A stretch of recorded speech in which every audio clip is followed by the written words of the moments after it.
Selamat datang kembali semuanya. Sebelumnya kita bahas tentang sistem kota hierarkis atau Central Place Theory. Konsep lain yang terkait adalah Zipf's Law dan Rank Size Rule. Kita bahas dulu Zipf's Law dalam segmen ini. Diskusi ini sebenarnya menjawab mengapa ukuran kota berbeda-beda, misalnya kenapa tidak semuanya sama seperti Jakarta atau Bandung, tapi ada yang kecil-kecil, dan bagaimana kota-kota di suatu wilayah atau negara tersusun berdasarkan ukurannya, dari misalnya tadi Jakarta sampai kota terkecil atau yang tidak ada perkotaannya malah. Nah, dari pembahasan terdahulu, sebenarnya kita dapat simpulkan bahwa perbedaan ukuran kota itu terkait dengan aglomerasi berupa lokalisasi dan urbanisasi, dan juga produksi barang lokal atau spesialisasinya, dan juga ketersediaan lapangan kerja lokal. Perbedaan faktor ini kemudian membangun hipotesis ukuran kota yang dapat dikatakan ada 3 pola.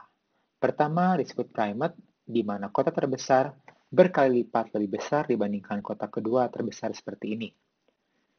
Kemudian, pola kedua disebut uniform atau cenderung seragam sama semua ukurannya. Dan ketiga, intermediate atau ada urutan dari yang terbesar hingga terkecil, tetapi tidak begitu senjang seperti primate cities. Para ahli membangun suatu aturan ukuran kota atau rank size rule dengan mengamati hubungan yang teratur antara ukuran besar kota dengan rankingnya, di mana semakin besar suatu kota, semakin sedikit kota dengan jumlah penduduk yang mirip. Dan semakin rendah ranking suatu kota, semakin kecil perbedaan ukuran antara dua kota yang dekat dengan rankingnya. Jadi misalnya di sini kita bayangkan Jakarta sebagai kota terbesar, itu berkali lipat besarnya dibandingkan dengan kota kedua terbesarnya, yaitu Surabaya, dan kemudian Bandung.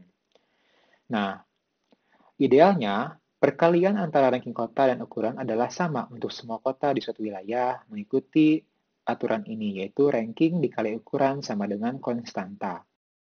Nah, George Zipf mengembangkan hubungan ini dengan rumus seperti ini. Pn sama dengan P1 kali N pangkat minus 1. Atau kota terbesar itu adalah 1, maka kota kedua terbesar akan menjadi seperduanya, kota ketiga terbesar adalah sepertiga kota besar, kota terbesar keempat adalah seperempat dari kota terbesar pertama, dan kota kelima jumlah penduduknya seperlima dari kota terbesar tadi itu. Secara grafis, diskusi barusan dapat kita ilustrasikan sebagai berikut.